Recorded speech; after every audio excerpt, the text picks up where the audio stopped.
What is in store for the HR profession? It has come a long, long way. And I believe that as you enter the HR profession, you can come from a discipline that is not related to HR at all. It is about people and how you want to change the life of people. What are the opportunities for HR professional? We are in a period of economic restructuring. How could HR add values to the business and to the organization? The mega trends is things like low fertility rate. What it means here is that lesser people are entering the workforce, and you as HR is going to face that sort of situation. Where are you going to get your sources of manpower? Now, we are also facing an aging population, and in fact, we are aging very fast. Remember, all the time, we suffer from a dearth of natural resources. We have only people in Singapore, and as HR people, try to capitalize and leverage on the skill, knowledge of people in Singapore. If you have just graduated and you're going to join the rank of the graduates, be prepared that in the future, the number of unemployed graduates is going to be quite high. If you are not sure about the HR profession, try to get an opportunity to work in HR, even as an intern, or even on a contract basis. And in that way, you will really have a taste of the HR profession. Now, Singapore has a lot of SME companies, but the HR are very weak. So one of the things that you can do is to try to enter the SME with a view of helping them to enhance the HR processes and also helping them run their business. But the role of your HR in an MNC is much more at a business partnering role.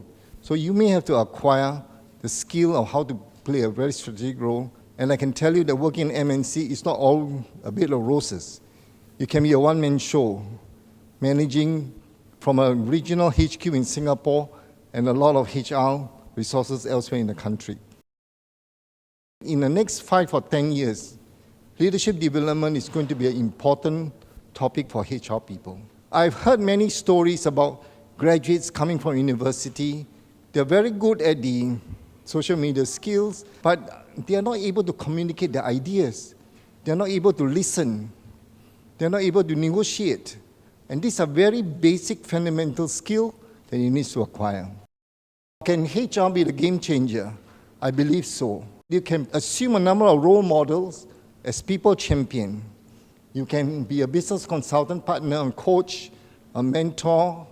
You can also contribute to the tripartite relationship and arrangement we have in Singapore. And you as a HR can create a multiplier effect in this tripartite relationship in Singapore. You need to manage ambiguity, diversity, and a multi-generation workforce. It is very important that within a company, you will be working side by side with 4 generations of people, and you as a HR person coming into this profession, you have to acquire the soft skill, the people relationship building skill, and so on.